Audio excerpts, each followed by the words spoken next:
Olá pessoal, tudo bem? Aqui quem fala sou eu, Aslan Borba, e esse é mais um episódio aqui do Zopcast. Você pode ouvir nosso episódio na sua plataforma de streaming favorita, no Spotify, no Apple Podcast ou aqui mesmo no YouTube.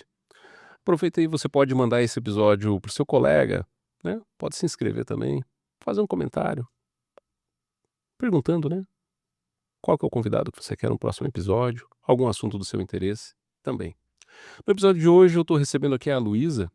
Ela que é psicóloga especializada em atletas de alta performance, pensamento de alta performance também para o mundo empresarial. Tudo bem, Luísa? Tudo certo, boa tarde. Muito obrigada por terem me convidado. Maravilha, uma satisfação para nós também ter você aqui hoje. Muito bom. Luísa, como é que surgiu em você esse pensamento, esse interesse, né, pelo pensamento da psicologia dentro da área, dentro do teu desenvolvimento dentro da psicologia, pela área de psicologia esportiva e tudo mais? Perfeito. Bom, desculpa, a psicologia do esporte é uma área de atuação que hoje no Brasil a gente ainda não tem tantos representantes. A gente vê muito psicologia clínica, que é aquela clássica de consultório, e psicanálise, né, psicologia organizacional, que é o RH que representa nas empresas, é muito difundido. Mas a psicologia do esporte ainda é uma crescente. A gente vê muitos clubes, times de futebol que estão com a primeira psicóloga agora, né. E é um grande diferencial para o esporte no resto do mundo, onde a psicologia do esporte já é mais difundida. Primeiro contato que eu tive com essa área foi na faculdade, onde eles trouxeram um psicólogo do esporte para conversar com a gente, que já tinha atuado em times de futebol. E eu achei muito interessante, mas eu ainda tinha aquela perspectiva do psicólogo de esporte que atuava com o grupo de vôlei, com o grupo do futebol, né.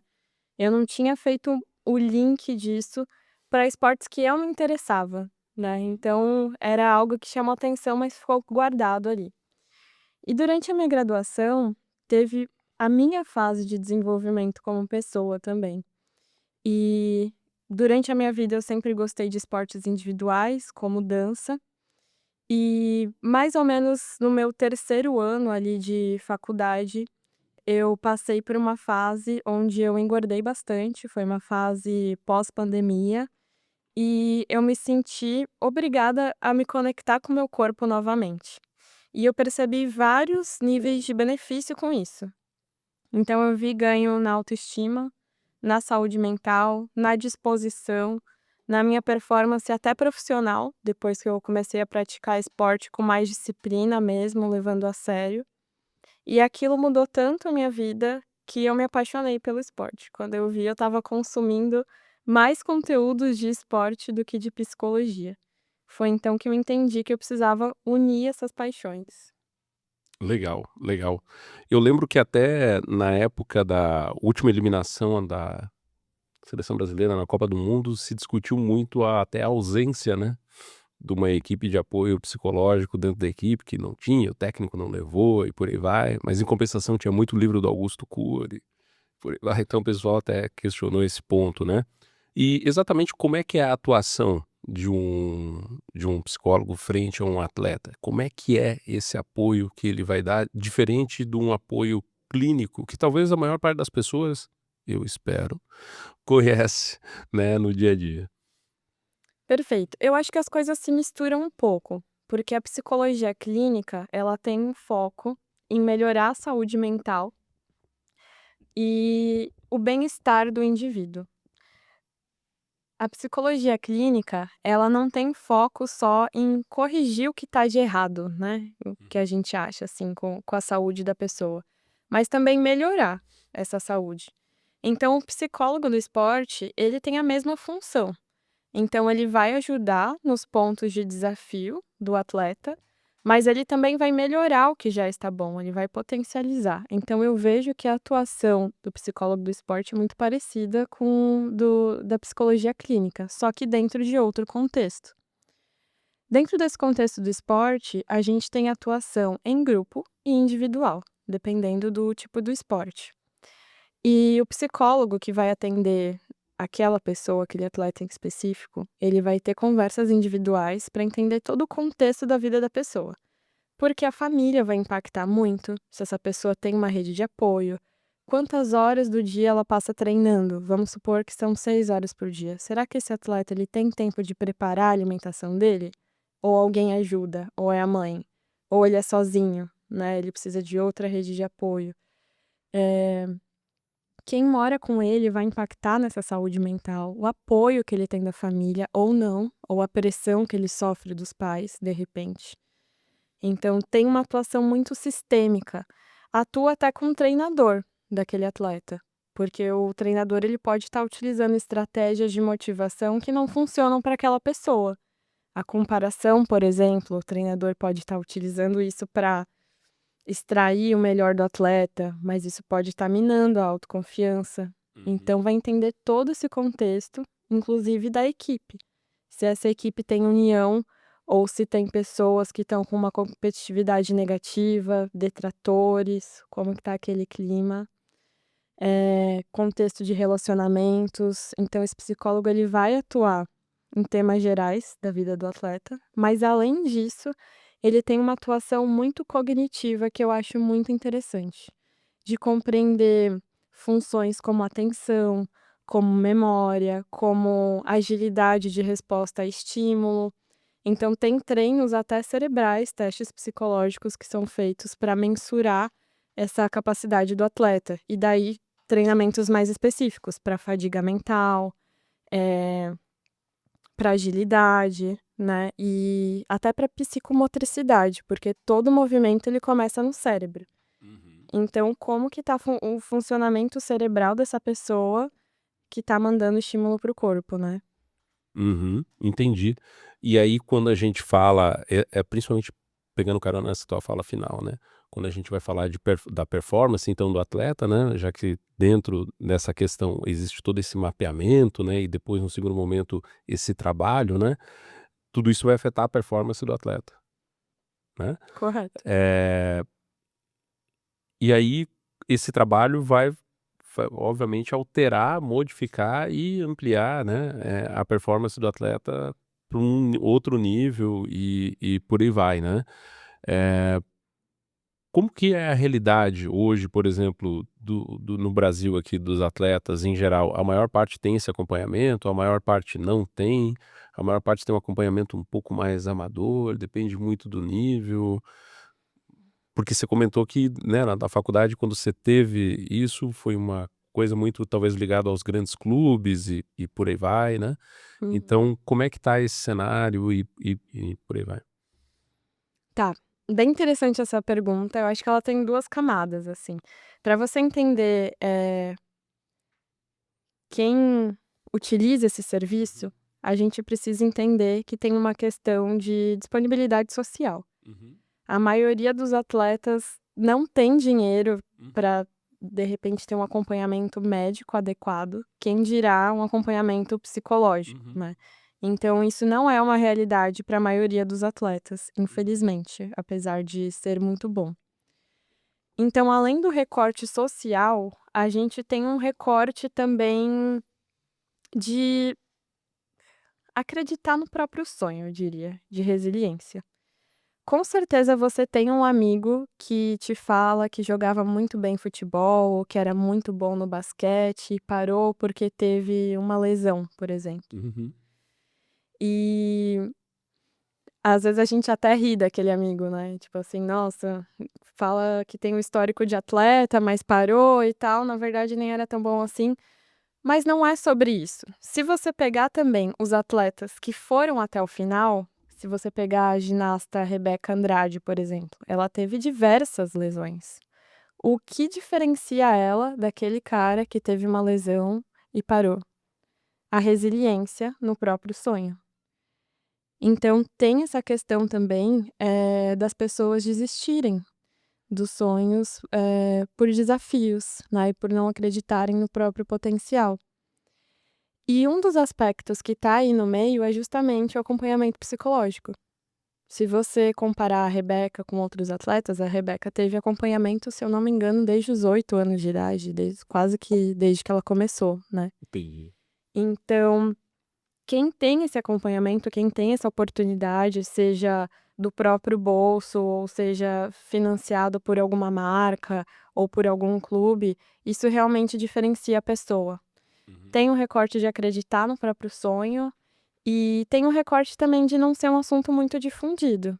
Tem gente que não acredita tanto no poder da psicologia do esporte, né, ou da psicologia no geral. Então eu vejo esses 3 níveis de impacto. Uhum. Interessante, interessante, interessante. Então a questão da acessibilidade e a própria questão de que a coisa, funciona, né, mesmo, Uhum. né. A gente recebeu até aqui no podcast o secretário de esporte aqui de Joinville, né, e ele comentou algumas coisas até de iniciativas aqui da cidade e tal, sobre a importância dos clubes de formação de base e tudo mais, né. Então talvez a Rebeca ali teve o privilégio de, nos que ela participou, ter esse acompanhamento para que tivesse acesso, numa idade boa, né, para ter isso. Não sei exatamente como foi a história dela, né, mas é importante Uhum. ter esse ponto ali interessante, né. Eu gosto muito de um esporte que é o pior esporte do mundo, né, que o pessoal chama, né, que é a Fórmula 1, né. Uhum. E é muito interessante porque ele é o considerado um esporte de que praticamente se usa muito a concentração, se precisa de um nível de concentração muito alto, né. E é interessante porque para quem acompanha muito Fórmula 1 que nem eu, você sabe muitas vezes mais o nome do psicólogo, né, que acompanha ali, do coach, né, que acompanha ali os Uhum. atletas, do que muitas vezes até os mecânicos, os engenheiros e por aí vai, né. Então, por exemplo, Lewis Hamilton, né, que é talvez o atleta mais famoso, há 2 anos atrás ele fez um breakup, né, com a Sandra lá, que era a treinadora, a psicóloga que acompanhava ele, eles voltaram agora, né. E ele atribuía, né, a alta performance, o alto desempenho dele ao acompanhamento que recebia dela, né. Ou seja, Uhum. ele não ele, é o maior campeão de todos os tempos, né, ele claramente atribuía isso, e essa parte desse resultado a ela, e aí com a tua fala dá para entender um pouco isso, né. Essa questão de, principalmente, imagina o nível de sangue frio, né, de alta concentração que um atleta de alta performance vai precisar, independente de qual seja o esporte, né. Mesma coisa a ginástica, né, eu tenho agora esse intervalo de segundos, eu vou ter que ter esse nível de execução e por aí vai, né. Então existe esse momento zen aqui, né, que eu tenho esse pequeno intervalo de coisas aqui para fazer uma execução perfeita e por aí vai, que, por exemplo, eu, um ser humano normal, destreinado, com certeza vou cometer uma série de erros, né, de execução e por aí vai. Eh, então realmente precisa de um preparo psicológico, um nível de concentração muito alto e enfim, a preparação física não é suficiente, né. Então é muito legal, entender esse trabalho, e os atletas que atingem alta performance, com certeza todos são muito gratos, né, aos seus treinadores também, nessa área. No esporte não tão profissional, vamos pensar assim, né, como que é a atuação da psicologia na área esportiva? Vamos pensar assim, pessoal que não é um atleta tão profissional e por aí vai. Existe? Como é que funciona? Esporte amador. Hum. Sim, a atuação é muito parecida.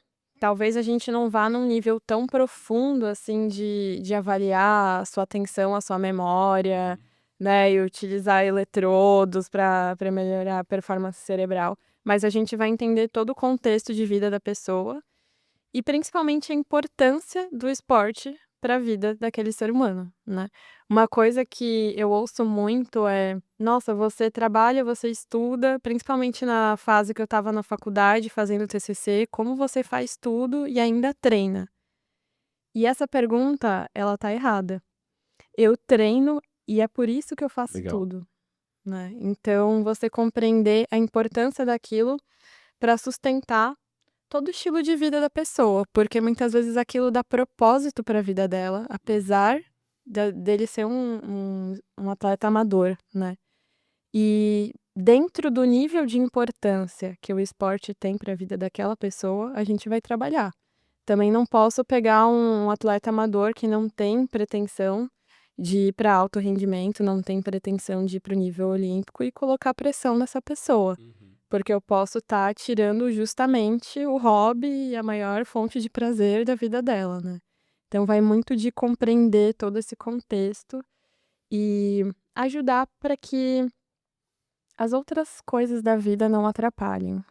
Tem muita demanda, assim, de atleta que traz sobre compulsão alimentar, que está atrapalhando no treino, na evolução.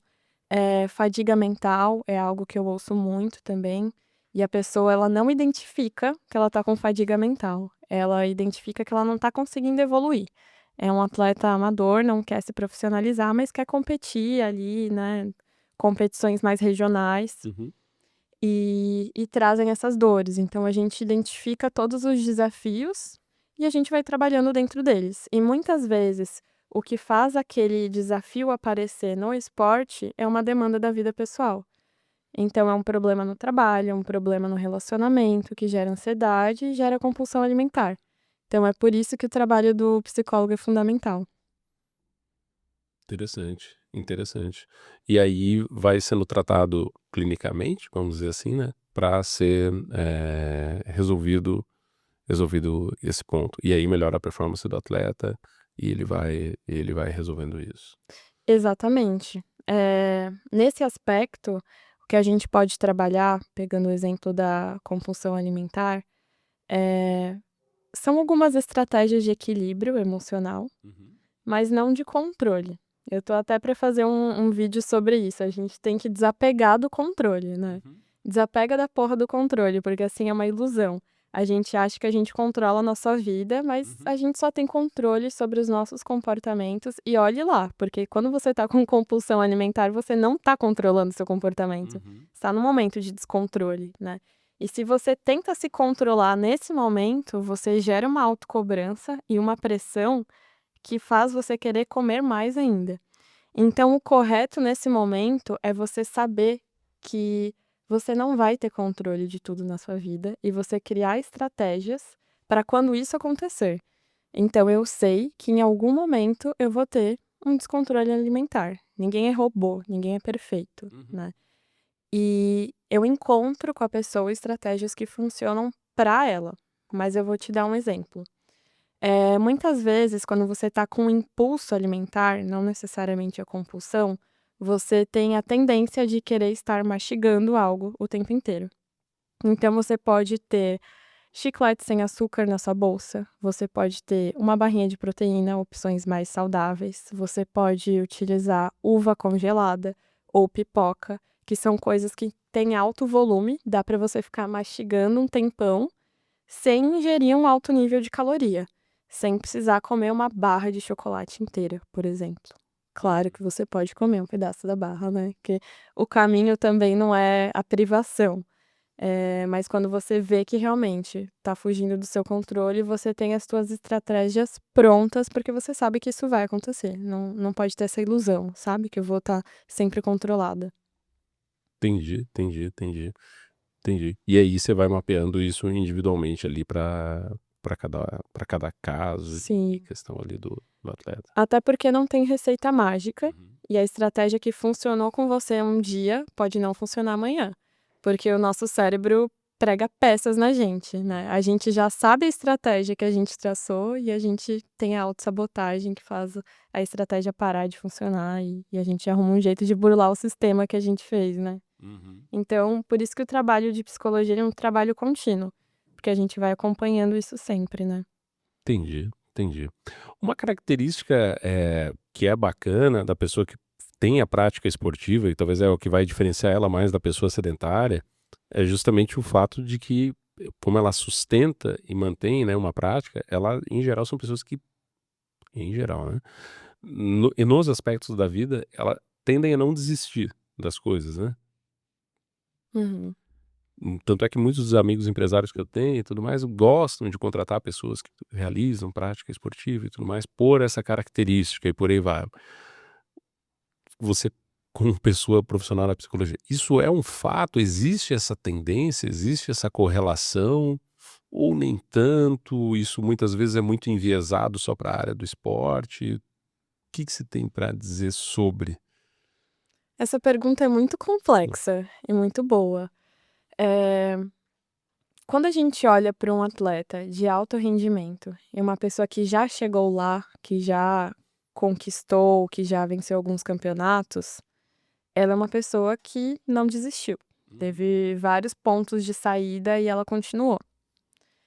Mas nem toda pessoa que pratica esporte a gente pode falar que é um não desistente, né. Pode ser que a pessoa teve oportunidades e deixou passar e realmente quis ficar amador ou quis manter como um hobby, né. Então a gente não pode colocar como uma verdade absoluta. Mas um fato é que o esporte coloca a gente no limite quase todos os dias. Então é uma pessoa que se testa e, no mínimo, ela tem disciplina de continuar praticando aquele esporte.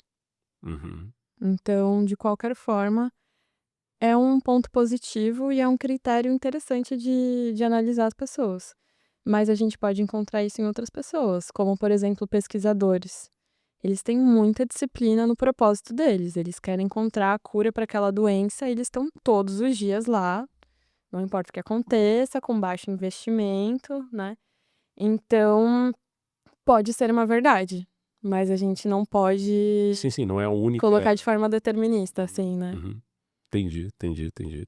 Porque é uma, vou colocar assim, uma crença popular, vamos dizer assim, que eu vejo, né, o pessoal às vezes comentando.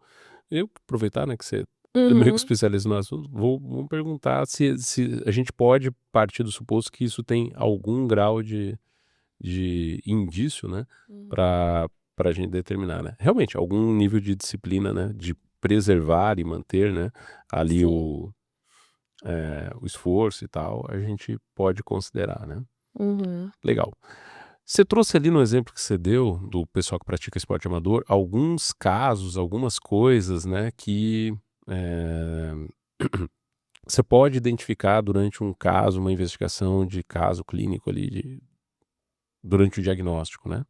Vamos comentar vamos uhum, conversar sobre alguns deles, eu acho que pode ser bacana, porque eu acho que não é só em atleta que a gente pode encontrar também com qualquer pessoa, porque o uhum, cérebro é igual. uhum, Mas eu acho que talvez o jeito com que o atleta lida com isso é um pouco diferente, e aí talvez até quem está nos ouvindo pode talvez até se estimular a trocar de lado, e uhum, aí talvez até você, como compreende como as 2 psicologias funcionam, pode nos ajudar a entender um pouco isso, né. Por exemplo, quando você comentou ali sobre o caso, por exemplo, da fadiga mental, né. uhum. Hoje, por exemplo, a gente vê isso acontecendo e existem até várias formas, né, de fadiga mental, às vezes até por excesso de trabalho ou até por excesso de exposição a coisas e por aí vai. E existe a fadiga mental dentro ali do esporte, talvez até por pressão de coisas, talvez por excesso de viagens e tal. Eu queria que você comentasse um pouco sobre isso, o que que não o que que diferencia exatamente, mas como o atleta ele se prepara ou ele talvez lida diferente com isso, ou não, é a mesma coisa e por aí vai. Esse assunto é muito interessante. Fadiga mental é um fenômeno psicológico, cerebral, né, então você encontra em qualquer pessoa, e ele é crítico para o esporte, porque no esporte você precisa tomar muitas decisões e você precisa lutar contra a sua própria mente para executar determinada tarefa. Então, um jogador de futebol, ele precisa tomar muitas mini decisões durante um jogo, né. Será que eu olho pra cá ou pra lá? Será que eu chuto pra cá ou pra cá? Será que eu arrisco chutar para o gol ou será que eu faço um passe aqui? E a performance dele vai estar condicionada por pelo quanto ele vai estar descansado para aquele jogo. Então, se ele tomou muitas decisões no dia dele, sobre o clube, sobre os colegas de time, ou em casa com a esposa, ou um projeto pessoal, ele vai chegar naquele jogo com o cérebro mais cansado. Talvez ele deixe de enxergar possibilidades que ele enxergaria se ele tivesse mais cansado. E é algo que ele não vai ter capacidade de perceber no momento. Para ele, o cérebro dele está funcionando normal, ele não tá, ai, cansado, exausto, estressado. Mas se a gente comparar ele num dia onde ele não fez nada antes e num dia onde ele tomou muitas decisões, ou mexeu muito no celular, ou às vezes até viu um filme muito exaustivo cognitivamente, as performances serão diferentes. Esse é um ponto muito interessante. E a gente pode sim comparar com o mundo do trabalho. Quando eu inicio o meu trabalho, será que eu passei por muito estresse antes de levar meu filho na escola e de escolher ali o almoço e de preparar a marmita e de organizar a casa, né. Com certeza, pessoas que não têm tantas tarefas chegam no trabalho num nível diferente do que pessoas que tiveram muitas decisões para tomar no início do dia. E nesse caso, a gente tem que entender o que é mais importante na vida da pessoa, quais que são os níveis de prioridade dela e organizar uma rotina onde ela esteja mais descansada para a tarefa que é mais importante. Eu vou te dar um exemplo. Eu amo eu amo musculação, Uhum. mas a minha prioridade hoje é meu trabalho. Eu não ganho dinheiro com musculação, eu não sou fisiculturista, então hoje não é a minha primeira atividade do dia. Eu vou trabalhar e eu chego no meu trabalho mais descansada, né. Eu uso toda a minha energia, eu tenho uma descompressão no final do dia e eu vou treinar. E eu gosto de treinar com calma. Eu gosto de treinar realmente, assim, pra mim é saúde mental, pra desestressar. Mas para um atleta que ainda é amador e não se sustenta com o esporte, ele precisa trabalhar. E aí, como ele organiza a rotina dele? De repente, se ele for treinar ao meio-dia, trabalhar um pouco, trabalha no porto, por exemplo, trabalha no porto e vai treinar e volta para o trabalho. A performance dele não vai ser tão boa quanto aquele atleta que vive para isso. Uhum. E também não vai ser tão boa quanto ele treinasse de manhã, quando ele está mais descansado. Então, se apesar do ganha-pão dele ser lá no porto, mas o foco da vida dele, ele quer migrar para o esporte, ele quer se tornar profissional, ele quer ganhar dinheiro com isso, então a prioridade do dia dele deveria ser essa, para ele estar com a mente mais descansada para fazer a tarefa mais importante do dia dele. Ou, se não há essa possibilidade, organizar essa rotina para que ele termine de trabalhar, a gente use algumas técnicas de descompressão, quase que pra zerar a fadiga mental, para ele entrar no estado de flow quando ele for treinar. Algumas técnicas de redução de fadiga mental é não mexer no celular de 1 a 2 horas, porque quando você mexe no celular pode parecer que você está descansando, mas você está recebendo estímulo o tempo inteiro, novas informações, pensando sobre as coisas, sobre a vida, e ainda respondendo pessoas, né, ainda entrando em contato, às vezes, com uma briga, com uma questão de relacionamento, marcando alguma coisa, planejando outra coisa. Então uma sequência de decisões que você está tomando que pode interferir no teu treino. Outra técnica para melhorar o aspecto de fadiga mental é ouvir alguma música que você goste, que te recupera energia, né. Mindfulness é algo que pode ser utilizado. E viver, assim, de forma mais natural, né, ter essa descompressão e daí conseguir treinar. Isso responde a tua pergunta? Responde, responde, responde. É interessante, esse ponto, porque, como eu comentei com você, o que eu venho observando é essa fadiga mental não só, afetando o desempenho entre atletas, né, Uhum, mas também aqui na empresa e uhum. também de forma geral, né, como se fosse uma epidemia, né. Sim. A gente está, como sociedade, parece, né, muito cansado, né. Tanto é que a gente tem a nossa biblioteca ali na sala ali do lado, tem um livro que é daquele sociólogo coreano, que eu não sei falar o nome, que é A Sociedade do Cansaço, né. Sim. E aí por isso que quando você trouxe esse tema, né, queria entender, né, sobre a luz aí da psicologia esportiva, como é que a gente pode, né, lidar com isso, ou o pessoal que precisa um pouco mais, né, até para sustentar o treino físico, né, algumas questões para lidar com esse ponto, porque realmente eu acho que não que antes não tinha, né, mas agora eu acho que nós estamos vivendo algo bem importante, bem importante. Sim. Quando você me fala disso, me lembra um pouco da teoria do essencialismo, né, de você entender o que importa pra você. Acontece muito comigo, eu não sei se acontece com você, de algumas pessoas chegarem falando: "Você viu aquela trend do TikTok? Você viu aquele meme? Você viu aquela notícia? Você viu aquela fofoca?" E é muito comum eu dizer não. Pode parecer que eu sou muito desinformada, mas na verdade eu entendo que é essencial para mim. Então, se eu tenho uma rede social, eu tenho ali os conteúdos que são importantes para o meu trabalho, tem as pessoas que são importantes para o meu contato, e eu utilizo essas ferramentas a meu favor. É óbvio que é legal a gente se distrair, quando eu posso eu me distraio, mas se eu simplesmente deixar o meu tempo à mercê de diversos conteúdos do mundo, a chance de eu não estar me desenvolvendo e sim me cansando com esse falso rótulo de entretenimento é muito grande. Isso faz sentido pra você? Uhum. Isso é verdade, isso é verdade. Porque a atenção, que está sendo ocupada é a mesma, né. Então Sim. A atenção é um recurso limitado, porque o tempo é um recurso limitado.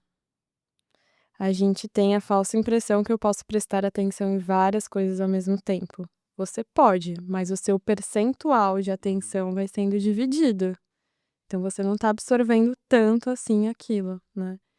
E o que a gente quer tanto do atleta, como do trabalhador, seja ele Uhum. autônomo ou colaborador numa empresa, para aumentar a performance, é o estado de flow, que é o estado de consciência descoberto pelo Mihaly, que é um psicólogo de psicologia positiva, eh, que é o nível de concentração que eu tenho naquilo que eu estou fazendo.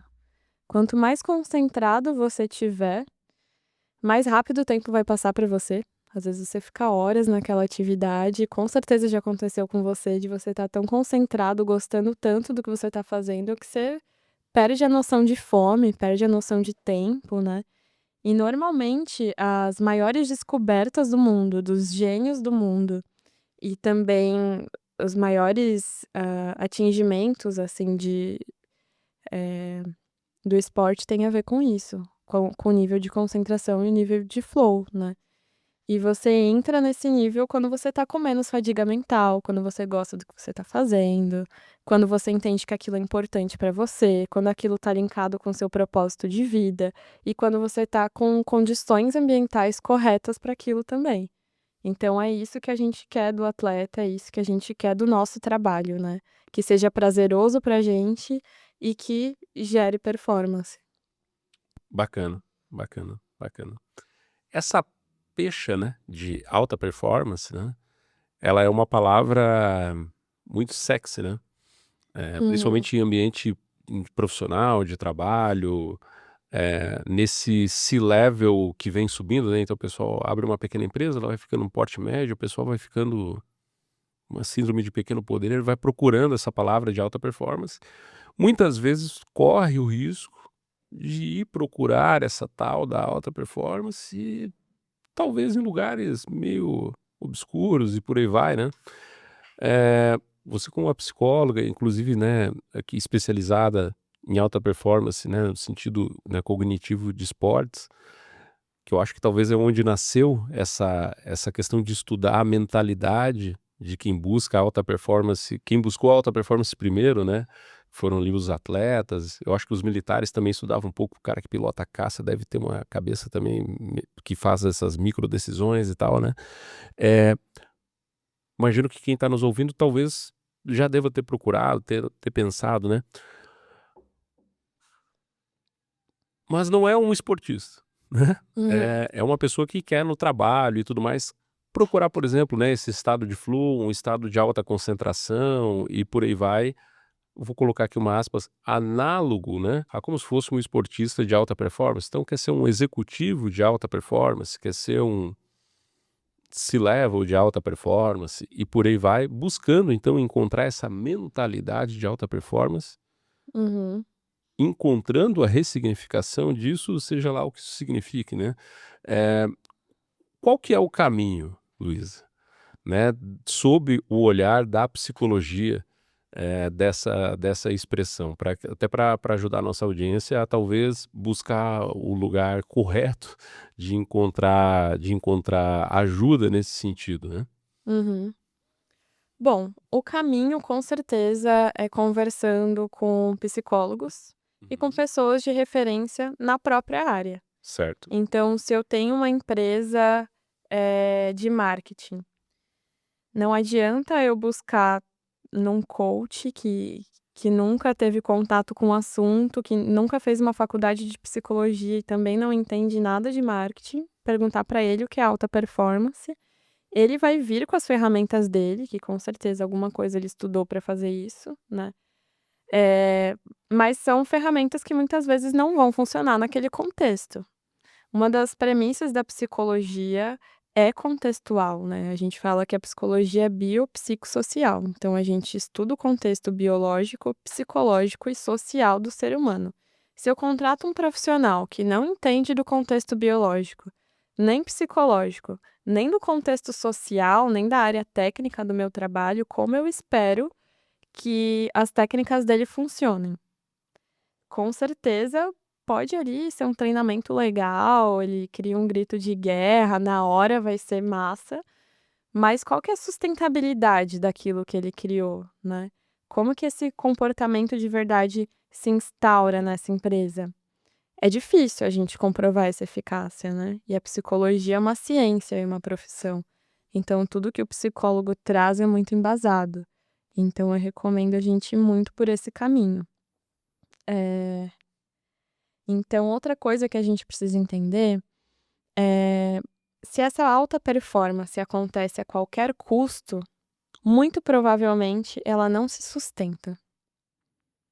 Então, se eu tô num ambiente onde as pessoas já estão performando bem, e eu coloco um profissional ali, vou dar o exemplo do coach, mas outro profissional que não entende do assunto, Uhum. de repente ele não vai compreender que essas pessoas já estão no limite. Alta performance nem sempre é exigir mais das pessoas, mas pode ser corrigir um processo, pode ser implementar inteligência artificial naquela empresa. Alta performance pode ser contratar mais pessoas para aquele time ficar mais forte ou pessoas mais especialistas, eu adquirir esse conhecimento, né? Ou até mesmo compreender a gestão do conhecimento na empresa. Mas se eu trago uma pessoa que não entende nada do assunto e só vai espremer mais a performance daquelas pessoas, eu posso gerar uma pressão, eu posso gerar uma desmotivação, um burnout, eu posso gerar desligamentos, né? Então, aumentar o meu turnover. Da mesma forma no esporte. Se aquele time já está performando bem e eu contrato um técnico ou um coach ou um treinador mental que não vai ter o cuidado de compreender a capacidade dessas pessoas e o ponto percentual que elas já estão performando e querem a performance a todo custo, eu posso gerar o efeito oposto. Então, por isso que é importante a gente ter esse cuidado e contratar os profissionais certos. Faz sentido? Faz. Ou seja, não é só motivação. Não. É muito contextual e é muito do ambiente também, né. Vamos pegar o exemplo tanto de empresa como de um clube de futebol, né. Será que eu tô com o melhor ambiente? Será que a iluminação tá adequada para as pessoas, né. Será que as pessoas têm um local legal para sentar? Será que lá no time de futebol eles estão pegando o sol suficiente ou eles estão treinando só indoor, né? Como que tá a questão física para as pessoas? No trabalho a gente fala de ginástica laboral, né? É é uma questão de ergonomia. Lá no campo a gente vai entender se eles estão com um campo adequado, não adianta eu querer que eles treinem num campo todo esburacado e performem bem. Então tem toda uma questão ambiental para a gente analisar, se eles estão com a equipe correta, se aquele técnico é bom o suficiente para motivar o time, da mesma forma na empresa. Não adianta eu querer ter performance do time e eu tô com um líder que está desmotivando as pessoas por tabela, ainda que ele esteja colocando uma pressão que a gente espera que seja positiva, mas no fundo não é. Uhum. Então, tanto o psicólogo do esporte como organizacional, ele vai avaliar todos esses aspectos. Uhum. Não é só motivação. Inclusive, talvez seja motivação, só que a motivação ela vem de outras fontes. Ela não vem só do querer da pessoa, né? A motivação ela vem do externo também. E é isso que a gente tem que entender. Não pode ser só aquela motivação daquele dia que vai gerar aquele voo de galinha e depois a gente se depara com a realidade e a realidade, né. Sim. E aí ela é dura e aí vai gerar todas essas consequências que você citou, né. Uhum. Só que com um efeito talvez um pouco mais potencializado, né, porque daí vem aquele sentimento de talvez fui enganado, né, e por aí vai, né. Então é complicado. E é até legal que você estava trazendo alguns exemplos ali, eu estava lembrando, por exemplo, quando você comentou sobre analisar o contexto das pessoas, como elas se preparam e por aí vai, né? Então, quando você comentou até sobre colocar energia da melhor hora do dia para a atividade principal, né? Então, se a atividade principal da pessoa é o trabalho, ela vai iniciar o dia, então vamos supor que ela começa às 8h30, né? Mas antes ela tem toda uma preparação antes, então a gente vai colocar isso, tal, tal, tal, coisa e tal. Show! Isso aí é uma coisa bem interessante. A gente refletir às vezes, por exemplo, né, no meu caso, eu já tenho a minha rotina, eu sou um cara que gosta muito de rotina, sou velho, né, então a gente vai ficando chato, né. Eu já tenho esse jogo tão garantido que eu nem penso mais nessas coisas, sabe, eu já faço tão igual que eu nem penso mais. Mas eu não penso às vezes em quem tá do meu ou você às vezes eu sou um pouco, eu já não penso mais às vezes nas pessoas que estão do meu lado, às vezes como é a rotina delas e tudo mais, né. Mas agora tu me fez refletir, vou pensar nisso a partir de segunda-feira. Sobre esse impacto e tudo mais, né. Mas eu estava lembrando que alguns anos atrás, não sei se tu lembra, esse pensamento no mundo empresarial, ele ganhou uma força, mas talvez com o estímulo errado. Tu lembra que ficou moda entre os empresários C-level usar a mesma roupa todo dia? Então, Por exemplo, né, o Mark Zuckerberg, o Luciano Hang, eles usavam todo dia a mesma roupa, com a desculpa de não gastar energia mental para tomar decisão de manhã, sim. para usar a energia mental para só tomar decisão importante. Uhum. Aí você compara isso com o cara que vai ter que fazer marmita, vai ter que pentear cabelo da filha, vai ter que pegar um ônibus, vai ter que tal, tal, tal, e quando ele chegar na empresa, ele já tomou 67 decisões, Uhum. né, e ele só não quis escolher a roupa. Uhum. Sim. Olha, a motivação ela tá correta no ponto de vista da base científica. De Uhum. fato, quanto mais decisões você tomar, menos energia mental você vai ter para dispor. Mas o que a gente precisa entender é, será que a solução é essa? Usar a mesma roupa no mesmo dia, então, para todo dia, para não pensar? Não a mesma roupa, né, mas roupas iguais, né. É, roupas iguais. Ou será que a solução é você preparar sua roupa à noite?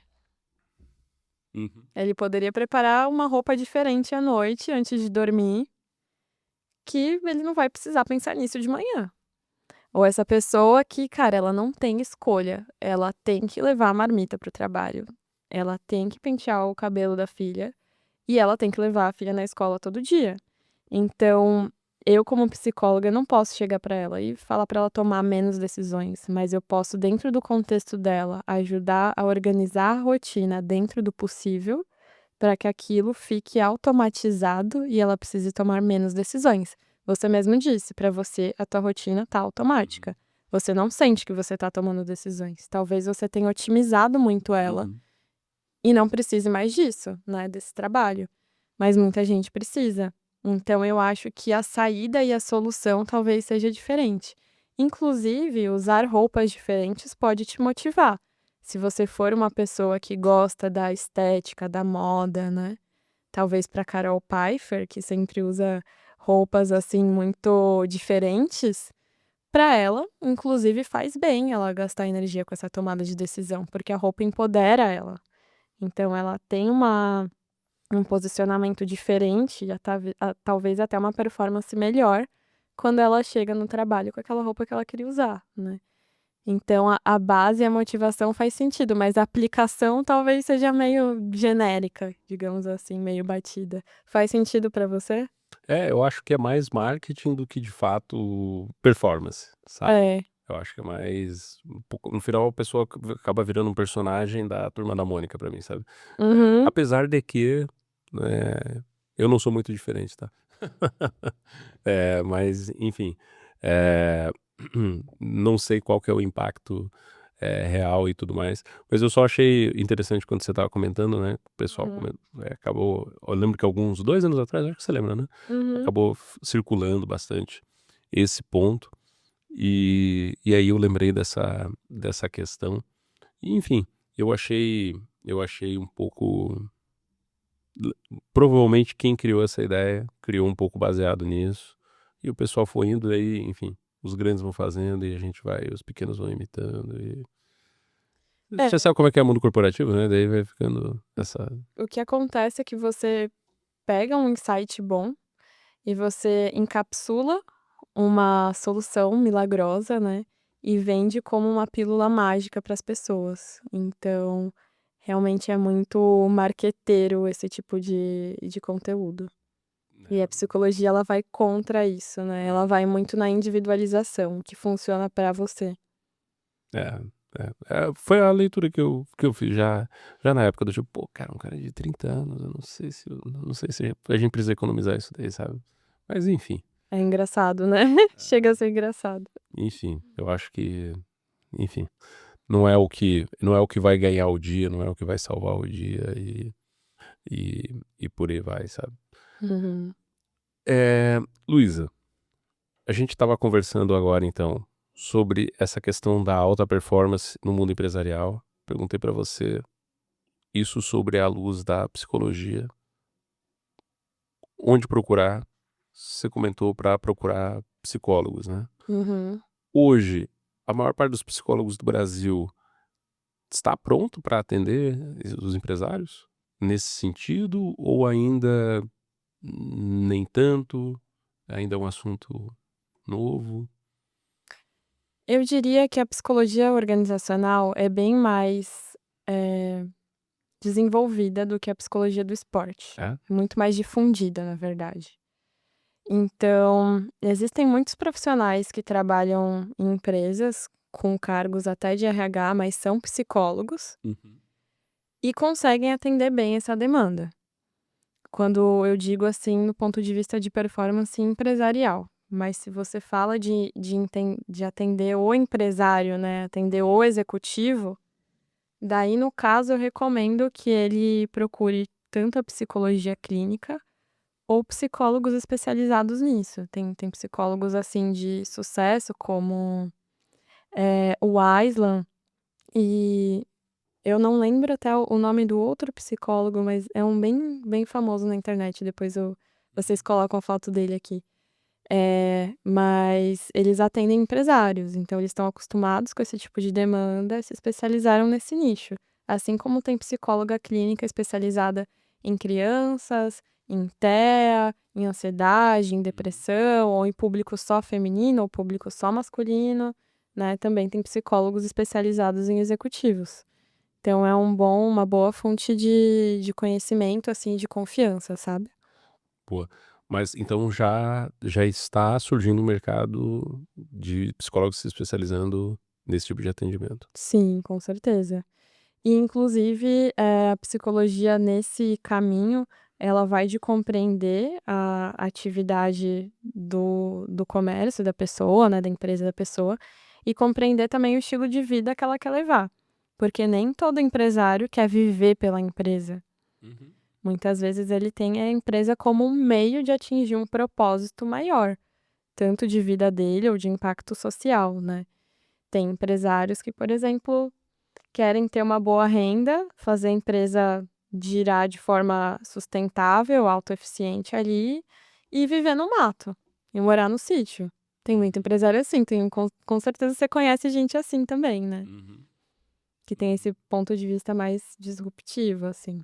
Uhum. Tirei um do mato recente. Tirão do mato. Você gosta de trazer as pessoas de volta para a sociedade, então. Sim, sim, sim, sim, sim. Legal. Boa.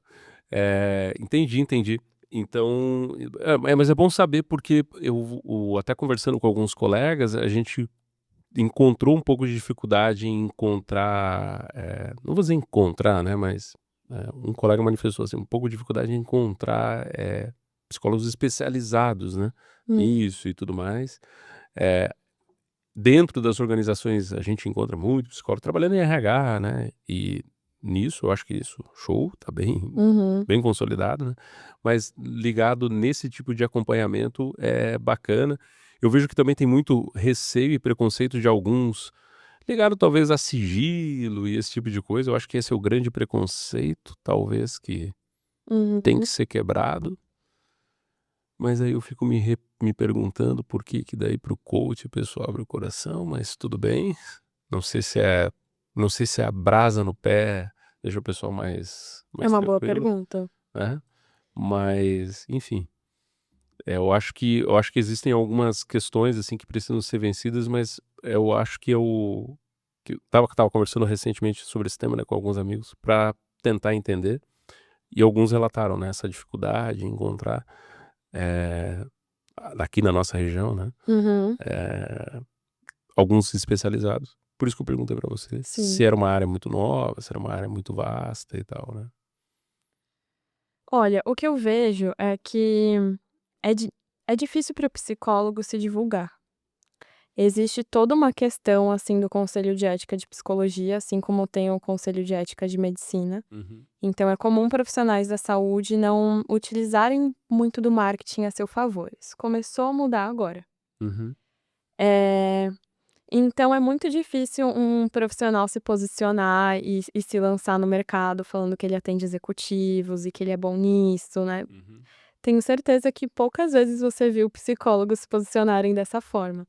Mas tem muitos psicólogos que atendem muito bem. Só que assim como qualquer profissional, tem psicólogos também que não atendem muito bem, né. E eu conheço pessoas que têm esse histórico de: "Poxa, fui num psicólogo e foi chato", ou "Fui num psicólogo e nada mudou, e eu não vi evolução", ou "Só eu falava", né. E querendo ou não, como o psicólogo se posiciona pouco, o que se fala de forma negativa se alastra mais, né. Então a psicologia ela ainda é vista de forma um pouco passiva pelas pessoas, né.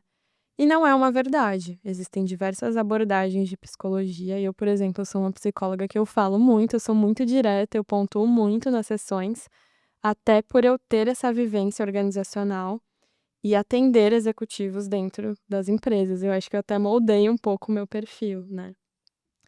E sobre essa questão de sigilo, poxa, sigilo terapêutico é a base de qualquer psicólogo, assim, é algo que é martelado desde o primeiro dia que você entra numa sala de aula, né. Tanto é que tenho certeza que vocês nunca viram um psicólogo num podcast citando o nome de alguém, citando a história de alguém, né, muito pelo contrário. Faz parte do juramento, eu acho, de Faz vocês, né. sim, faz parte do nosso juramento. Isso é regulamentado. Então, se um psicólogo fizer isso, ele pode ser autuado, ele pode perder o CRP dele e perder a profissão dele. Então, eu entendo o receio das pessoas, mas não é um receio real. Uhum. Outra coisa que eu acho que realmente atrapalha é que a psicoterapia é vista como um processo muito lento, muito gradual, muito demorado. "Ah, eu vou num psicólogo, eu vou ficar 1 ano para melhorar alguma coisa", ou "Eu vou para lá e eu vou me tratar quando eu estiver mal", sendo que não necessariamente é isso.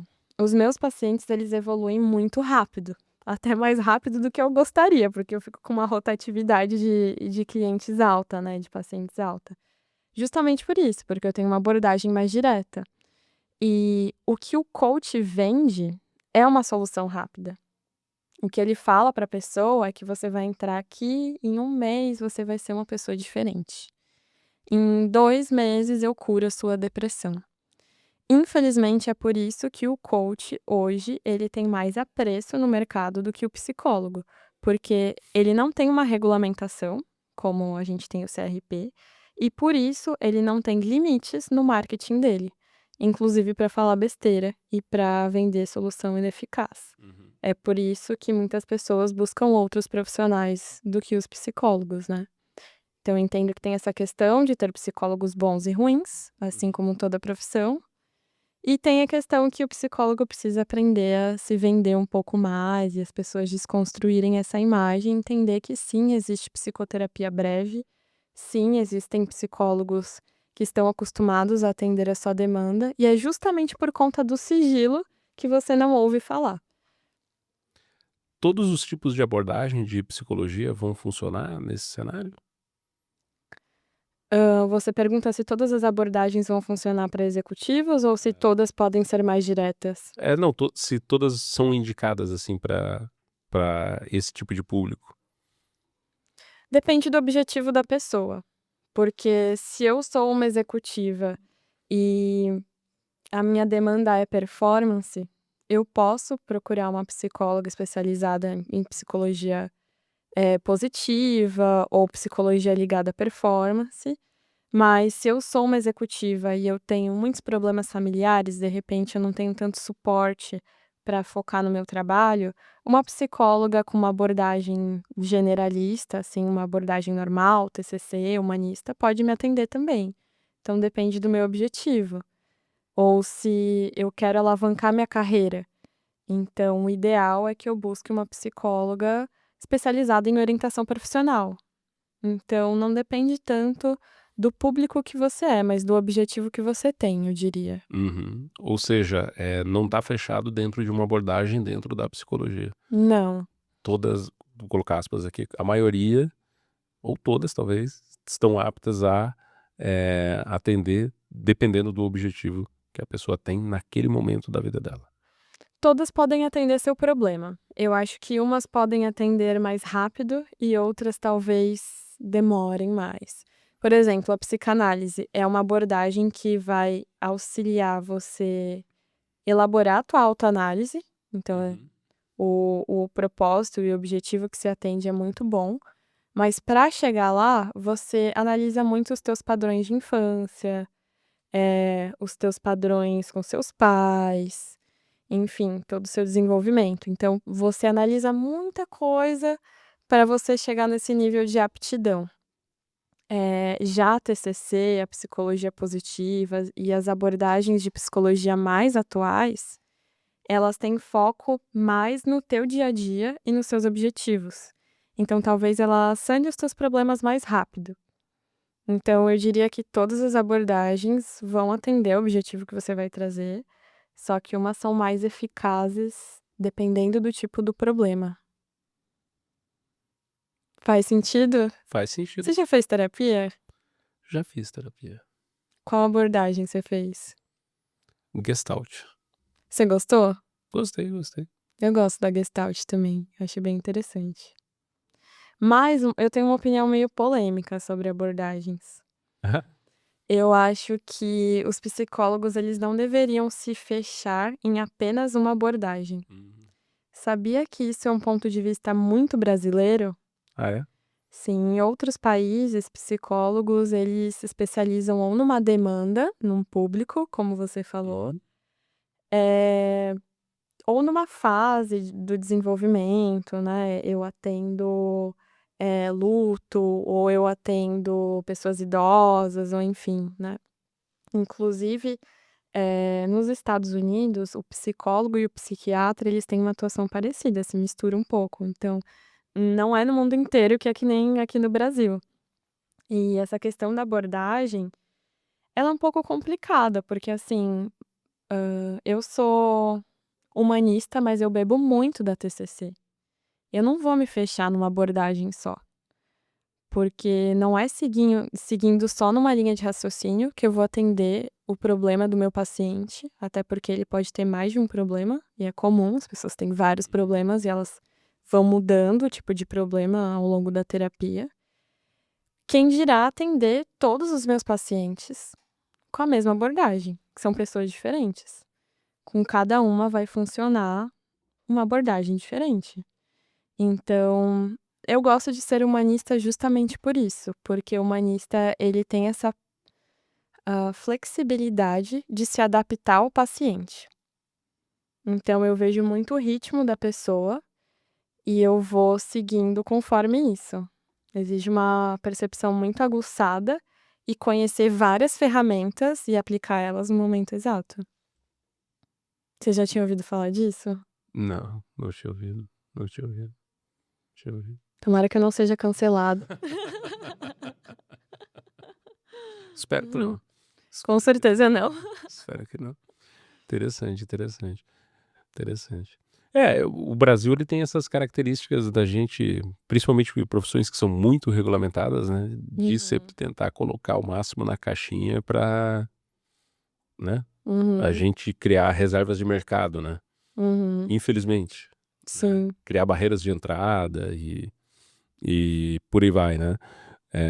A gente estava até conversando antes sobre modelo de negócio na nossa pré-conversa, né, e eu tinha comentado até com você sobre algumas escolhas que a gente fez aqui na nossa empresa, cujo objetivo é que a gente sempre continuasse garantindo que quem ditasse para nós aqui, né, para onde a gente deve ir, fosse o nosso cliente, né. Uhum. Então você meio que tomou uma escolha similar, né, no seu caso, que quem vai ditar,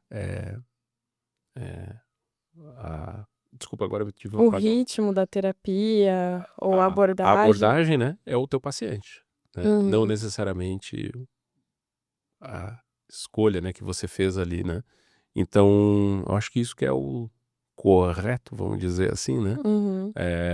encontrar a satisfação do outro, né, que a gente está servindo, né, naquele Uhum. momento. No meu caso aqui, uma relação comercial, no seu caso, uma relação, né, de paciente, né.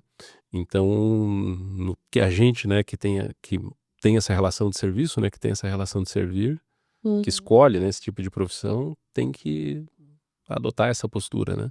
Uhum. Então eu gosto disso, assim, eu gosto de quebrar um pouco as paredes também para garantir que isso aconteça, né. E eu acredito que isso no fim é o mais importante.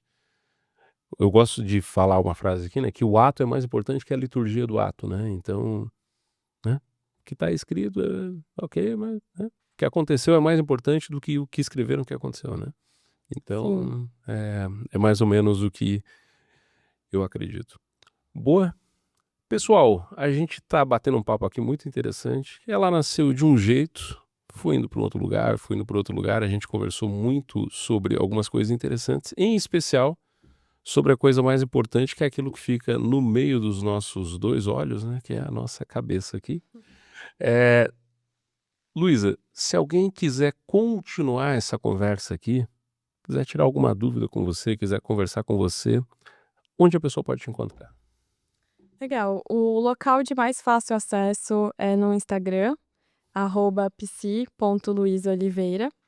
E pode me encontrar também na plataforma Zen Club. Eu atendo lá como psicóloga clínica particular. E dentro do meu Instagram vocês encontram meu WhatsApp, caso queiram trocar uma ideia ou agendar alguma consulta. Boa, boa. Nossa equipe de marketing vai colocar também os links ali todos na legenda, né. Vai aparecer no Spotify e também no YouTube, acredito, né. Para você que ficou até aqui, muito obrigado pela sua atenção, muito obrigado pela sua audiência e até sempre. Tchau, pessoal.